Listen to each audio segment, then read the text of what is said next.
A good Erev Shabbos! A good Erev Shabbos! First of all, I want to say that we are so excited, Pesach time, when our wonderful Talmidim come back. We have two by the door. They come back from all of the wonderful things they do. And Bez Hashem, the people here should give us as much nachas as our Talmidim already do, and especially Mikey does. Bez Hashem, have a beautiful, beautiful Shabbos. So, this week's Parsha is Parshas Vayikra. It is, in a certain sense, it is Shabbos Hagadol. It is the Shabbos, the last Shabbos before, the last day before our Pesach break, if we could even say that there's a break, Chas v'Shalom. Really, I know that all of you, if given the opportunity, would want to come back this week to have class every single day this week, just to be able to keep it going. The truth is, in the Torah it says that Moshe Rabbeinu was commanded to take the Yidden, the Jewish people, out of Mitzrayim, in order to bring them to Har Sinai, in order to serve Hashem on the mountain that is Har Sinai. To be able to actually achieve perfection, the elevated status of a Ben Torah. That's the goal. And really, the smartest thing to do to be able to achieve that goal would be not to have a break at all from now until Shavuos, and then after Shavuos to just take it up to the next level. I'm reminded, I was once by a convention, and the great Rosh Hashiva of Ner Yisrael, who I actually mentioned last week also, Rabbi Aaron Feldman. Rabbi Aaron Feldman got up at this convention, and he said, he was speaking to Rebbes and Menalim and educators, and he said, being a Rebbe is such a schus, and it really is. Being a Rebbe, especially for everyone here, being a Rebbe is such a schus. Really, he pointed to the crowd, you should pay to get this job. Not be paid. You should pay to get this job. And then he paused. But I know that's not practical, he said. But you should pay to get this job. The schus to be a Rebbe. Really, you should have more time. We should never have off from yeshiva. We should have every single day steiging more and steiging. But I know that's not yet practical, Bez Hashem. Bez Hashem, when we appreciate Torah and the elevation that a person gets more and more every single day, you'll see that there's no time to take off. We don't take off from breathing. We don't take off from a lot of things. Torah, how can you ever take off? The only time you take off from Torah is Chas v'Shalom, when in the past, when there was that old fast day called Tisha B'Av, that used to be a terrible fast day. And in the future, Bez Hashem will be a tremendous Yom Tov. In the past, it's true, we wouldn't have learned on the day of Tisha B'Av, but to take off otherwise. So we're coming close to Pesach. We're coming close to Parshas Vayikra, a brand new Sefer. Shabbos Hagadol. You should listen to Rabbi Milstein's Shabbos Hagadol class from last night. I did myself not get to listen to it, but I'll be listening to every single word, just to hear if I'm quoted this week. No. But to be able to hear it and to be able to prepare yourself for Yom Tov, I want to talk about two topics very, very quickly. Two very, very important topics. Parshas Vayikra starts talking about karbonos. Karbonos. If you were to ask anybody what a carbon is, what is the first word that comes to your mind that a carbon is defined as? What's the word? Sacrifice. Sacrifice. It's a sacrifice. Sacrifice. The word carbon does not mean sacrifice. And yet the whole world translates sacrifice. It's so dangerous when you have a natural translation in your mind for a word, because then once it's there, it's so difficult to get it out of your mind. I often say, if you would ask anyone what the word tiferes means, what does the word tiferes mean? It means, everyone always says, tiferes is? Glory. Splendor, splendor, splendor. What does roimimus mean? They always say exaltedness, exalted. What does neira mean? Awesome. It means awesome. Why do we automatically, it's almost like we are brainwashed into thinking that these words are automatic by the faith of the non-Jewish world. they have something called catechism. Catechism. Catechism. What is catechism? Catechism is when you do something like this. We, instead of learning Torah and getting into it and getting involved in the depth of it, they simply learn by rote, back and forth responses. Who is God? Hashem. What did he do to get him Mitzrayim? When did he go? And that's all you have to know. Back and forth, back and forth. Of course, that's not the answers that they say. But there is no depth to it. Sometimes the English translations that we have for words are like a catechism. We don't even think, what does exaltedness mean? Romimus. What does Romimus mean? Exalted. What is Tiferes, splendor? What is splendor? Tiferes. There is no meaning for it. And when it comes to the word carbon, we automatically translate it as sacrifice. David, can I ask you a question? Does sacrifice sound like a happy, positive, amazing thing? No. It sounds like, sacrifice. Oh my gosh, what do I have to sacrifice for this? Do you know how many sacrifices I made for you?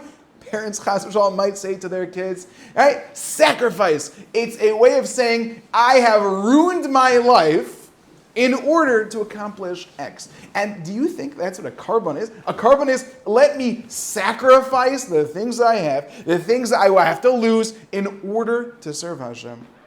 Shamshon Fuller spends a lot of pages actually in his Sefer on Chumash. He talks about the word carbon comes from the word likarev. What does likarev mean? To become close. To become close. Interestingly, almost universally in the Torah, the name of Hashem that is used in the Torah connecting to karbonos is the four-letter name of Hashem. Hashem. Which is a name of the way that Hashem expresses himself in his love, in his chesed, in his rachamim towards the Jewish people. The strict and tough nature of Hashem is often referred to in the name Elohim. Elohim, judgment, okay? Exactly how to understand all that. Certainly a person should work on it and understand these things in depth as they get older. But by karbonos, it's always the name of love, the name of chesed. That's not sacrifice. If I told you that in order to become a good basketball player, you know what you have to do? You have to have $1 billion. If I give you $1 billion, you'll become a good basketball player. But you have to take $1 billion from me. Is that a sacrifice? Of course not. Oh my gosh. I would love to do that.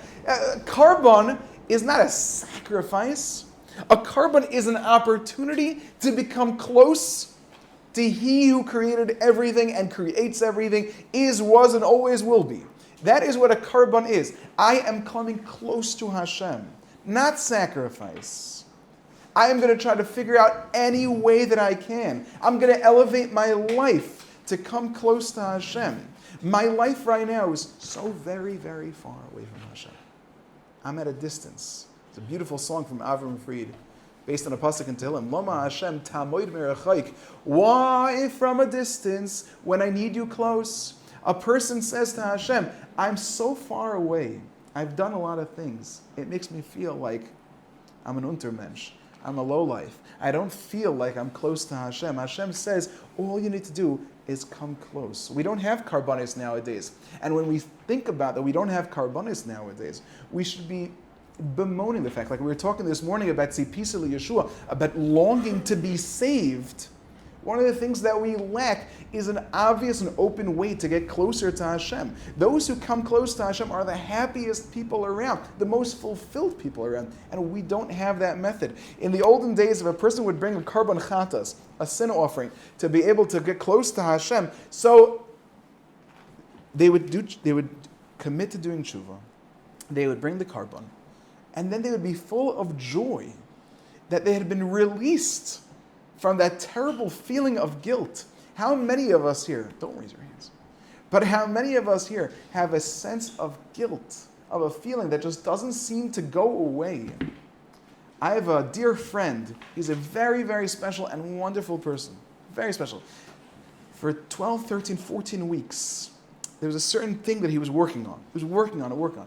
And then he slipped up on a certain aspect of it. He slipped up. And he came over to me and he said he feels terrible because he was really working very hard on this.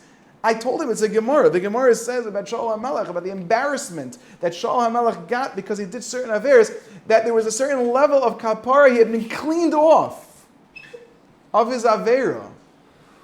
Yafa mardus achas b'lev. A person feels terrible about things that he does. He wants to be close to Hashem. You have that feeling, and sometimes, especially before the Beis Mikdash comes back, it's hard to get it out of your system, to be able to get fresh and clean. That's what a carbon is. A carbon is an ability, Hashem, I want a hug. I want to get close to you. You've got everything. You take care of it all. I want a fresh start. And that's the second part. The second part that I want to quickly touch on is Pesach. Sfarim HaKadoshim point out, and really it's a pasuk, we know that Pesach falls out in the spring. The spring, I was taking a walk yesterday in Lakewood, and I was walking down my block, and I looked up at the trees, and all the trees are blooming. The cherry blossoms, if you don't know what a cherry blossom is, go check them out. They're beautiful, gorgeous trees. Some of them are pink, some of them are white. They're in full bloom right now. The world is gorgeous. The world has been reborn. It's fresh. It's started anew. The weather is getting delicious, no? During the day it's warmer, at night it's getting colder. The world is fresh. It's a brand new world. The world is born again. That's what Pesach is. It's an opportunity of a fresh, brand new start. The Sfarim HaKadoshim talk about how there are, as we mentioned numerous times, there are two beginnings to the year. There's the beginning of Tishrei, and there's the beginning of Nisan. Tishrei is scary, it's tough, it's a little judgmental. Nisan's also a beginning of the year. Tishrei is a beginning of the year of din, of tough justice, of saying, I don't feel like I match up to it. And Nisan is the beginning of the year where Hashem says, I love you, come close to me. Let's start fresh, brand new, because my love for you and your realization of my love for you can accomplish that. And the shofar of Mashiach blows, Be'ez Hashem. I just want to say quickly, this reminds me about Tzipis L'Yeshua, about longing for salvation. I have a cousin who should live and be well. He was Zeicha, I think I mentioned this once last year. He is Zeicha to be a Chavrusa with Rav Shmuel Kamenetsky, the Gadol Hadar in America. Shlita, should live and be well, Shavufu, Shalem Shmuel ben It Etel. But Rav Shmuel Kamenetsky was learning with him, and they were learning some Sefer. And as they were learning, suddenly a truck made a big noise outside. And immediately Rav Shmuel grabbed his hat, put it on, waited. Oh, it's not Mashiach. He put it back down. That's how he was. He was really 50-50 all year long. He was waiting. What? It's not Mashiach. Pesach is an opportunity for a fresh start. Hashem loves me. He loves you like no one has ever loved you. I know your mommy loves you. But sometimes your mommy goes to sleep at night. Hashem hine lo yonum v'lo yishon. He never sleeps. He's taking care of you even when you're sleeping. Your mommy only sees what's on the outside of you. She can only help take care of you on your physical body. Hashem knows what's going on deep, deep inside of you.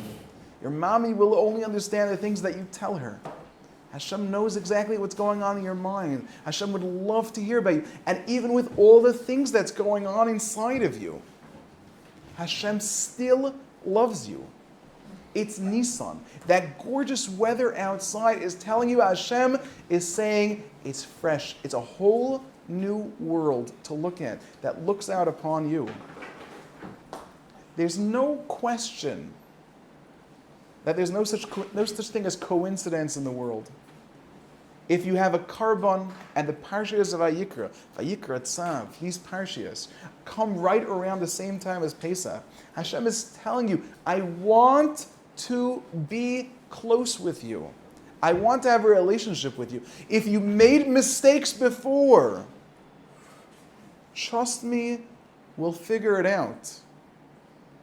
We're going now to have vacation, so to speak. Vacation. I was thinking this morning, during most of the semester, so to speak, during this month, So the learning I get to do, I really have to learn a lot more B'kiyas. I go a lot quicker. I don't have as much time to sit on a Gemara really for hours working on 2 lines of a Gemara. You can really work on that. For maybe 2 days on 2 lines of a Gemara, you could work on that. But now I get to have a break and I'll sit down with a Gemara and I finally can get back and break my brains into it. But we're going into a break time. The same you that has been accomplishing for the last month since Sukkot. Sukkot was Tishrei, we're up to Nisan. The same you that has been accomplishing all this time, has been elevating yourself. Don't lose it now. Just the opposite. People have had tremendous growth, tremendous elevation on the times when they have off, so to speak, than on the times when they're required to be in yeshiva. If you set aside time every single day, whether it's 15 minutes, whether it's 20 minutes, if a person could take a time, it's much better if you're doing it with somebody else.